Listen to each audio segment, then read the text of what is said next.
Mike Pritchard came on my radio show on Monday, and he said something that many would consider to be very controversial. He was talking about Peyton Manning. I asked him what he thought about how Manning has played through the first quarter of the season, and he very strongly said Manning's role in this offense is to be a game manager and just don't screw things up.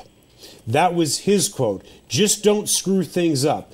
Now, on the surface, you'd say we're talking about a Hall of Fame quarterback here. I hate that. Okay? In reality, we're talking about a guy with 6 touchdowns, 5 interceptions, a number of them costly, and a rating of 80. I'm guessing you disagree with what Pritch had to say, but do you disagree or vehemently disagree?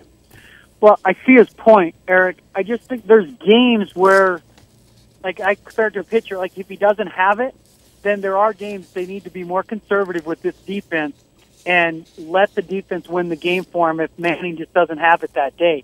Where I would disagree that he's not a game manager, because there are games where I do believe, as in with Kansas City, where he went out and won the game for him. Well, Detroit, you can say that about all 4 games. Game managers don't do what he did at the end of all 4 of these games, whether with sustained drives that ate up clock or drives that led to field goals or winning touchdowns. I just, the whole game manager thing, when I hear it, you know, next to Peyton Manning's name, it just drives me crazy. Yeah, it doesn't apply to him, but there are games where he needs to probably recognize in the play calling that if you don't have it that day, you know, live to fight another day. Like the interception before the half against the Vikings, he made a bad read, which we almost never see from Manning, misread the coverage, and the guy dropped off. He looked like he read it as a different kind of coverage, and it ended up being the cover 4 where the linebacker dropped in, and that's not a mistake Peyton makes.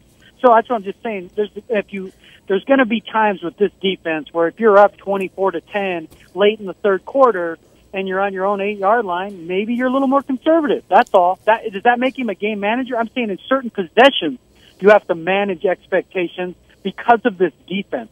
There's no reason to compromise this defense by taking unnecessary risks on your own side of the field. You and Les talked about the Kansas City game, and maybe I saw a completely different game than everybody else out there. When Manning kind of went to his offense in the second part of the second quarter, he was terrific. He looked like the Manning of old. 2-minute drill at the end of the fourth quarter, he was absolutely terrific. As I've said all along on the radio show, you're not going to see the old Peyton Manning, but you will see flashes of the old Peyton Manning. In that Kansas City game, we saw flashes at the end of the second quarter. We saw flashes with the 2-minute drill. In between all of that, honestly, he really wasn't that good. In the second half, he completed 50% of his passes. I'm not arguing with you on that, and I don't think Troy would either, although I don't mean to speak for you, Troy, but there is an inconsistency to Peyton's game right now. There's no doubt about it. But everybody's talking about Peyton Manning like, wow, look what he did in the Kansas City game.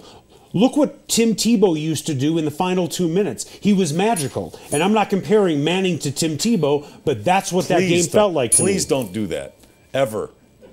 That's what Tim Tebow was. He was awful for 58 minutes, and in the final 2 minutes, he was nothing short of terrific for at least, 6-7 games. But honestly, that's what the Kansas City game was to me. The irony to all this to me is, isn't this how John Elway played his whole career? In part because of conservative play calling by Dan Reeves. But John would throw a couple interceptions, they'd get down, and then when he had to play his best, he did. And that's what everyone remembers about him. Manning has created such an expectation, partly framed by fantasy league numbers and his own Nintendo numbers, that when he struggles, it's glaring. Like, how could he throw an interception? How could he have a 1-to-1 pick to touchdown ratio? And again, I agree with Les. He's been inconsistent. It doesn't mean he's been bad. He's dealing with some inconsistencies.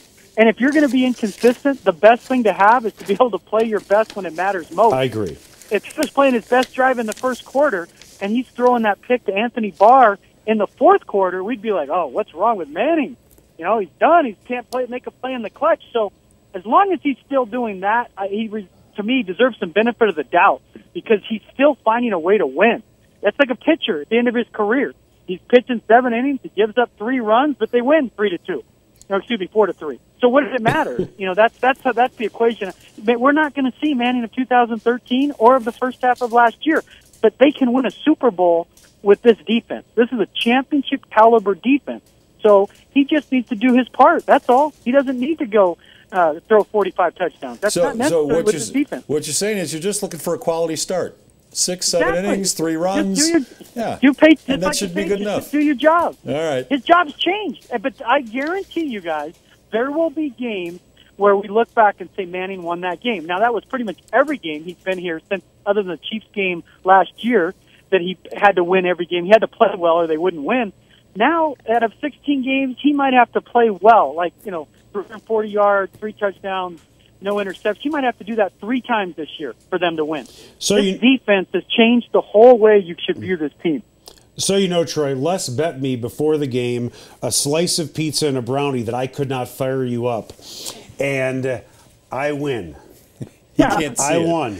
I know. Troy? I know Troy can't see, but he knows there's pizza and brownies here. Yeah, Troy, if you come back, you can have some Papa John's. That's our payment to you for joining the show today. Is that all right? Nice. I like it. Troy, thanks, Troy, and have a good trip to Oakland, all right? I appreciate it, guys. Take care. Troy Renck of the Denver Post. All of our live guests appear courtesy of Papa John's. The day after every Avalanche win. It should be today, but it's not. Ooh. You get 50% off your regular menu price online order. You have to use the promo code AVS, AVS. Go to the new papajohns.com and use the promo code AVS.